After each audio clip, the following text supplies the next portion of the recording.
Girls, मैंने आपके साथ डिस्कस की थी paper chromatography and thin layer chromatography. तो अब आप थोड़ा सा एडवांटेजेस एंड लिमिटेशंस देख लो थिन लेयर क्रोमेटोग्राफी के। ठीक है, तो बुक से दिखा रही हूँ मैं आपको, आपने नोट्स बना लेने हैं क्योंकि इसमें बिल्कुल ठीक दिया है, you can easily understand. Advantages of thin layer chromatography. Thin layer chromatography is widely used in separation and identification of two or more components in a given mixture। वो आपको बताइए कि क्रोमेटोग्राफी का यूज़ क्या है, क्यों क्रोमेटोग्राफी यूज़ की जाती है for separation of components of a mixture and their identification. तो आपने देख ही लिया कि इट इज़ वेरी सिंपल। आपको एक थिन लेयर शीट चाहिए, ठीक है, तो it is very simple, inexpensive and rapid method of separation of substances. It requires very small quantity, क्योंकि आपको सैंपल की सिर्फ स्पॉटिंग करनी होती है, तो स्पॉट के लिए एक बहुत ही स्मॉल क्वांटिटी में सैंपल चाहिए आपको। ठीक है, उसके बाद TLC gives more effective and superior separation of constituents as compare to paper chromatography. Paper chromatography से भी ज़्यादा इफेक्टिव कौन सी है? TLC। अब इसमें आपको पता ही है कि आप जो TLC प्लेट लेते हो उसमें सिलिका या एल्यूमिना की एक लेयर लगाते हो। ठीक है, तो उससे क्या होता है कि due to use of silica and alumina etcetera, adsorbents, even harsh spray reagents can be used for visualizing the separated substance on TLC plate। क्योंकि जब TLC प्लेट पे आप सिलिका की एक लेयर लगा दोगे और फिर स्पॉटिंग करोगे उस मिक्सचर की, तो आपको पता है राइज करेगा। ठीक है, तो जो उसके कंपोनेंट्स होंगे वो सेपरेट होकर राइज करेंगे। तो जो विजुअलाइजिंग करनी है वो आप किसी भी स्प्रे रिएजेंट से कर सकते हो। ठीक है, क्योंकि सिलिका की जो लेयर बनती है वो खुद भी एक हार्श लेयर बनती है। ठीक है, this is not possible in paper chromatography because cellulose use as adsorbent get destroyed with the use of such spray reagent. क्योंकि आपको पता है जो फिल्टर पेपर आप ले रहे हो जो सेल्यूलोज का बना है, उस केस में आप अगर कोई हार्श रिएजेंट स्प्रे करते हो विजुअलाइजेशन के लिए तो पेपर डिस्ट्रॉय हो जाता है। ठीक है, तो ये दोनों में फ़र्क है। तो इस वजह से ही हम बोलते हैं कि thin layer chromatography is more effective and superior method of separation. ठीक है, तो रीज़न उसका यही है कि वहाँ आपको पेपर यूज़ करना है जो सेल्यूलोज का बना है, और वो स्प्रे रिएजेंट से ख़राब होता है। लेकिन जो आपकी प्लेट होती है TLC प्लेट, उस पर आपने सिलिका की लेयर लगा दी है और हार्श रिएजेंट भी डाल दो तो भी उस पर कोई फ़र्क नहीं पड़ेगा, इजीली विजुअलाइजेशन हो जाएगी। लेकिन लिमिटेशंस भी हैं। Limitations of thin layer chromatography, it can be used for separation of the substances only on small scale. ठीक है, सिर्फ स्मॉल स्केल पे अगर करनी है। TLC can not be used for purification of compound on a larger scale. It cannot be applied to volatile compounds and compounds having boiling point less than 100 degrees Celsius. A commercial used adsorbent silica gel contains ferric salt which can hinder the analysis of inorganic ions। ठीक है, commonly हम adsorbent जो silica gel लेते हैं उसमें ferric salt भी डाले होते हैं, तो वो हिंडर करते हैं मूवमेंट ऑफ, अगर इनऑर्गेनिक आयंस हैं तो उनकी मूवमेंट को वो हिंडर करते हैं, रजिस्ट करते हैं। ठीक है, तो these are the limitations of thin layer chromatography. फिर आपके एक टॉपिक दिया है कि पेपर क्रोमेटोग्राफी से सेपरेशन करनी है mixture of iron and aluminium. ठीक है, कि आपको मैं आयरन का कोई सॉल्ट और एल्यूमिनियम का कोई सॉल्ट मिक्स करके दे दूँ, ठीक है, और फिर बोलें कि उसको सेपरेट करो। ठीक है, तो वो किससे कर सकते हैं आप?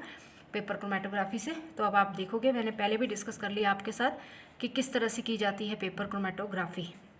बट ये देखो एक एक्सपेरिमेंट है, ये वैसे तो लैब में करना था हमने बट नॉट पॉसिबल। तो अभी आप इसको बिल्कुल सिंपल से ऐसे समझ लो। आपने पढ़ लिया कि paper chromatography is a type of liquid liquid partition chromatography. ठीक है, लिक्विड लिक्विड क्यों? क्योंकि इसमें दोनों ही लिक्विड्स होते हैं, स्टेशनरी फेज भी और मोबाइल फेज भी। ठीक है, और पार्टीशन इसलिए क्योंकि जो ये क्रोमेटोग्राफी है that is based upon differential adsorption. ठीक है, कि डिफरेंट डिफरेंट एड्जॉर्प्शन होती है स्टेशनरी फेज में भी और मोबाइल फेज में भी। In this technique the moisture adsorbed by the filter paper act as a stationary phase moisture and the solvent serves as a mobile phase. क्या करेंगे आप? Concentrated spot of mixture containing 2 cation is made at the bottom of the chromatographic strip and placed in a jar containing mixture of, ये solvent है, ethanol, isopropanol and HCl। 50 ml 45 ml ethanol लेना है, isopropanol 45 ml लेना है और 5 ml HCl लेना है। ठीक है, 5 मोलर 10 ml। ठीक है, तो टोटल बन गया आपका 100 ml। मतलब 100 मिलीलीटर आपने सॉल्वेंट लेना है जार के अंदर, और मिक्सचर किसका लेना है? एल्युमिनियम और आयरन का, ठीक है। और उसकी स्पॉटिंग करनी है फिल्टर पेपर के ऊपर। तो आप देखोगे कि आपके पास थोड़े टाइम के बाद सॉल्वेंट भी राइज करेगा, आपके ये जो केटाइंस हैं ये भी राइज करेंगे, इनके आरएफ वैल्यू निकालोगे आप, और फिर उसके बाद आप बता दोगे कि कौन कौन है मिक्सचर में आयरन और एल्युमिनियम, ठीक है। उसके बाद क्या ऑपरेटर्स क्या चाहिए इसमें, cylinder jar having covered plate and arrangement of suspended filter paper, Whatman filter paper, fine capillary tube and pencil, ठीक है। ये ऑपरेटर्स चाहिए आपको। उसके बाद आपने क्या करना है गर्ल्स में, वैसे आपने खुद पढ़ लेना है ये, जैसे मतलब मिक्सचर बनाया फेरिक क्लोराइड और एल्युमिनियम क्लोराइड का, फेरिक क्लोराइड में फेरिक आयंस हो जाएगा और एल्युमिनियम क्लोराइड से एल्युमिनियम आयंस आएंगे, ठीक है। तो क्या करना है आपने, ये गर्ल्स देखो, आपने एक फ़िल्टर पेपर लेना है, ठीक है। फ़िल्टर पेपर का जो साइज़ है वो इस तरह से होना चाहिए, 18 सेंटीमीटर उसकी लेंथ होनी चाहिए और 5 सेंटीमीटर ऑलमोस्ट वो वाइड होना चाहिए। ये फ़िल्टर पेपर है, 18 सेंटीमीटर लेंथ, 5 सेंटीमीटर वाइड। अब उसके बाद क्या करना है गर्ल्स, आपको बताया है कि स्पॉटिंग करनी है आपने फ़िल्टर पेपर से थोड़ा सा ऊपर जो बेस है उससे 3 सेंटीमीटर छोड़ देना है और उस 3 सेंटीमीटर पे एक लाइन खींचनी है, ठीक है। और लाइन खींचने के बाद उस लाइन पे क्या करनी है आपने स्पॉटिंग, ठीक है। तो आपने क्या किया, एक फ़िल्टर पेपर लिया 18 सेंटीमीटर लेंथ का, 5 सेंटीमीटर उसकी विड्थ है और 3 सेंटीमीटर बेस से छोड़ के एक लाइन खींची आपने और उस लाइन पे आपने स्पॉटिंग की, ठीक है। जो भी आपको एनालाइज करना है मिक्सचर, फेरिक क्लोराइड और एल्युमिनियम क्लोराइड का मिक्सचर, वो उस पर स्पॉट लगा दिया आपने, ठीक है। फिर आपने एक जार लेना है, क्रोमेटोग्राफिक जार, उसमें उस फिल्टर पेपर को हैंग करना है, ठीक है। लेकिन क्या करना है कि उस जार में आपने सॉल्वेंट ले लेना है पहले, ठीक है। 100 ml सॉल्वेंट ले लिया, उसके बाद उस फिल्टर पेपर को इस तरह से हैंग करना है कि फिल्टर पेपर उसमें डिज़ोल्व हो जाए लेकिन स्पॉट्स उसमें डिज़ोल्व ना हो, ठीक है। तो ये देख लो बस, ये सॉल्वेंट है और ये स्पॉट्स थोड़ा ऊपर रह रहे हैं, इस तरह से उसको उसमें डाल देना है, ठीक है। तो ये आपका सॉल्वेंट हो गया और ये स्पॉट्स हो गए। This is called ascending paper chromatography, क्योंकि सॉल्वेंट ऊपर को जाएगा। फिर आप इसको थोड़ी देर तक रहने दो, फिर आप थोड़ी देर बाद देखोगे कि आपके फ़िल्टर पेपर पे निकाल दो इसको और फिल्टर पेपर को ड्राई करो, सब कुछ उसको एयर में ड्राई करो। तो आप थोड़ी देर बाद देखोगे कि आपके ऊपर एक लेयर टॉप में बनेगी जो सॉल्वेंट फ्रंट है, कि सॉल्वेंट मूव किया यहाँ से यहाँ को, और उसके बाद आपके पास स्पॉट्स बनेंगे, ठीक है।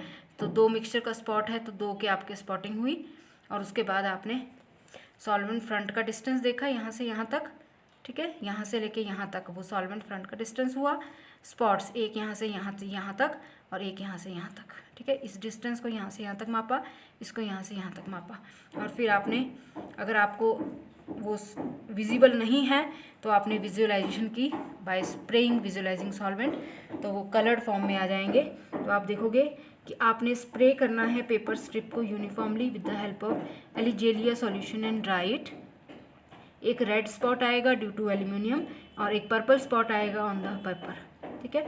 तो आपने याद रखना है 2 स्पॉट्स आएंगे, एक रेड स्पॉट आएगा वो एल्यूमिनियम का होगा और पर्पल स्पॉट आएगा वो आपका आयरन का होगा, फेरिक का, ठीक है।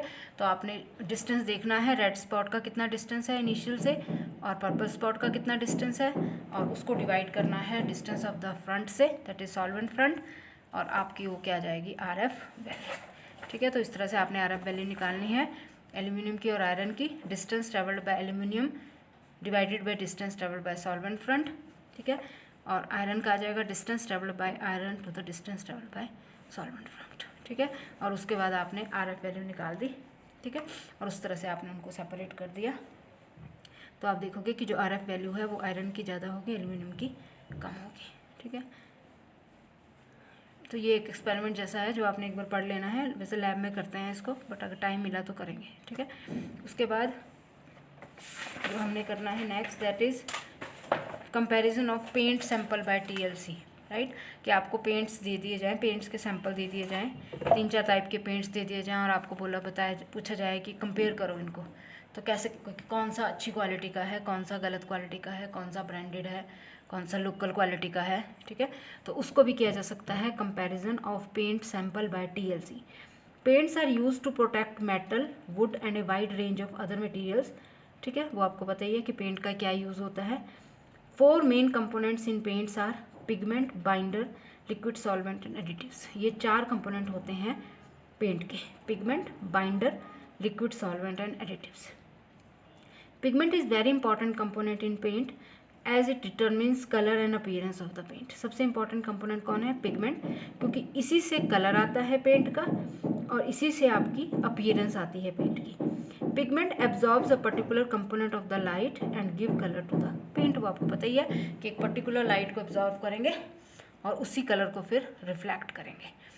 अब TLC is very important technique, thin layer chromatography is very useful technique for distinguishing different pigments and comparing the paint sample which look similar. कि आपको देखने में बिल्कुल सेम लगेंगे पेंट्स, लेकिन अगर आपने उनकी कंपैरिजन करना है टेक्नोलॉजिकली कि कौन सा अच्छी क्वालिटी का है, कौन सा लोकल ब्रांड का है, तो उसको यूज़ किया जा सकता है TLC क्रोमेटोग्राफी को। सबसे पहले क्या करना है, paint sample is extracted from dichloromethane, उसके साथ रिएक्ट करके पेंट सैंपल को उसमें से एक्सट्रैक्ट कर लेना है। अगर आपको लगे कि नहीं अच्छी तरह से एक्सट्रैक्ट हुआ तो सेकंड एक्सट्रैक्शन करनी है विद द हेल्प ऑफ 1,2-डाइक्लोरोबेंजीन। तो पहले एक्सट्रैक्ट करना है डाइक्लोरोमीथेन के साथ, फिर एक्सट्रैक्ट करना है 1,2-डाइक्लोरोबेंजीन के साथ या डाइमिथाइल फॉर्मेअमाइड के साथ। तो कुछ नहीं कर रहे हैं हम पेंट के सैंपल्स की विजुअलाइजेशन कर रहे हैं, पेंट के सैंपल को डिस्टिंग्विश कर रहे हैं on the basis of TLC chromatography, कि हम ये बताना चाह रहे हैं कि कौन सी पेंट सैंपल अच्छा है, कौन सा बुरा। ठीक है, तो आपने पहले एक्सट्रैक्शन कर ली, उसके बाद extracted sample is then placed on TLC plate. वो आपको पता ही है TLC प्लेट कैसे बनाते हैं आप। TLC प्लेट ली, ग्लास की प्लेट है जिसमें आपने सिलिका जेल की एक लेयर लगाई, उसके बाद उसको ड्राई होने दिया, फिर बेस से 3-4 सेंटीमीटर ऊपर एक लाइन खींची, ठीक है, और जिस पे स्पॉटिंग करी आपने, ठीक है, और उसके बाद डेवलपमेंट की 2 टाइप्स ऑफ सॉल्वेंट में। मतलब उस TLC प्लेट को आपने 2 तरह के सॉल्वेंट में डाल सकते हो आप, जैसे क्लोरोबेंजीन 1,2-डाइक्लोरोइथेन और टॉल्विन इस रेशो में, या 1,2-डाइक्लोरोबेंजीन 1,2-क्लोरोइथेन और टॉल्विन इस रेशो में। तो 2 तरह की डेवलपमेंट है, मतलब 2 तरह का सॉल्वेंट आप यूज़ कर सकते हो। तो 3 मेथड्स हैं आपको पता है TLC के। सबसे पहले स्पॉटिंग करते हैं, फिर डेवलपमेंट करते हैं, फिर विजुअलाइजेशन। स्पॉटिंग मीन्स कि जो उस पेंट का सैंपल है उसकी एक्सट्रैक्शन करने के बाद TLC प्लेट के ऊपर उसकी स्पॉटिंग की। डेवलपमेंट मीन्स उस TLC प्लेट को सॉल्वेंट में डालना है, तो वो 2 तरह के सॉल्वेंट यूज़ कर लिए आपने, और उसके बाद जब आपको लगे कि काफ़ी टाइम हो गया, सॉल्वेंट राइज हो चुका है, उसको बाहर निकाला, एयर में ड्राई किया और फिर उस पर विजुअलाइजेशन की, मतलब विजुअलाइजिंग सॉल्वेंट की स्प्रे किया, तो वो कलर्ड फॉर्म में आ जाएंगे स्पॉट्स आपके। और इसमें आप देखोगे कि अगर आपका पेंट लोकल ब्रांड का होगा तो जो मूवमेंट होगी वो 2 से ज़्यादा पिगमेंट्स की होगी, लेकिन जो वेल नोन ब्रांड्स होते हैं जैसे एशियन पेंट हो गया या नेरोलैक हो गया, उनमें 1 या 2 पिगमेंट ही आते हैं। ठीक है, तो ये है कि लोकल ब्रांड्स में आपके पास बहुत ज़्यादा स्पॉट्स दिखेंगे आपको, क्यों? क्योंकि उन्होंने बहुत ज़्यादा पिगमेंट मिक्स किए होते हैं। लेकिन जो वेल नोन ब्रांड होती हैं उनमें 1 या 2 पिगमेंट्स होते हैं, तो 1-2 स्पॉट्स आएंगे। तो इसके बाद आप RF वैल्यू निकालोगे। RF वैल्यू भी क्वालिटी ऑफ पेंट को इंडिकेट करेगा। RF, ठीक है, अगर RF वैल्यू बहुत ज़्यादा डिफरेंस आ रहा है 2 पेंट्स में तो क्वालिटी डिफरेंट है दोनों की, और अगर दोनों की सेम RF वैल्यू आ रही है तो इसका मतलब क्वालिटी दोनों की सेम है। कि 2 तरह के पेंट आपके पास दिए हैं, एक आपको एशियन पेंट दे दिया, एक सपोज करो नेरोलैक पेंट दे दिया, तो और आप देखो कि अगर दोनों की RF वैल्यू सेम आ रही है तो इसका मतलब दोनों की क्वालिटी सेम है। अगर दोनों की RF वैल्यू में फ़र्क है तो इसका मतलब दोनों की क्वालिटी में भी फ़र्क है। तो ये आपने क्या किया, कंपैरिजन किया पेंट सैंपल का बाय TLC। तो कुछ नहीं, आपने 2 तरह के पेंट के सैंपल लिए, ठीक है, उन दोनों की पहले उसमें से पिगमेंट को एक्सट्रैक्ट किया, ठीक है, क्योंकि पिगमेंट उसका मेन कंपोनेंट है जिससे कलर आता है या अपीयरेंस आती है। ठीक है, एक्सट्रैक्शन करने के बाद आपने स्पॉटिंग की, स्पॉटिंग करने के बाद आपने डेवलपमेंट की, और डेवलपमेंट करने के बाद विजुअलाइजेशन की, ठीक है, और फिर आपने RF वैल्यू निकाली। ठीक है, तो RF वैल्यू आपको पता ही है, that is distance travelled by the, जो भी आपके हैं स्पॉट्स जो आ रहे हैं, पहले ओरिजिनल जहाँ आपने लगाया था और जहाँ तक मूव किए उस डिस्टेंस को नापेंगे और डिवाइड करेंगे, divided by the distance of the solvent front, that will give the RF value. ठीक है, तो ये हो गया आपका एक्सपेरिमेंटल पार्ट जो थोड़ा सा दिया था आपके सिलेबस में। और उसके बाद अब हम करेंगे main next ion exchange chromatography. तो वो मैं नेक्स्ट वीडियो में डिस्कस करूँगी आयन एक्सचेंज क्या होती है और क्या होती है ion exchange chromatography. Thank you.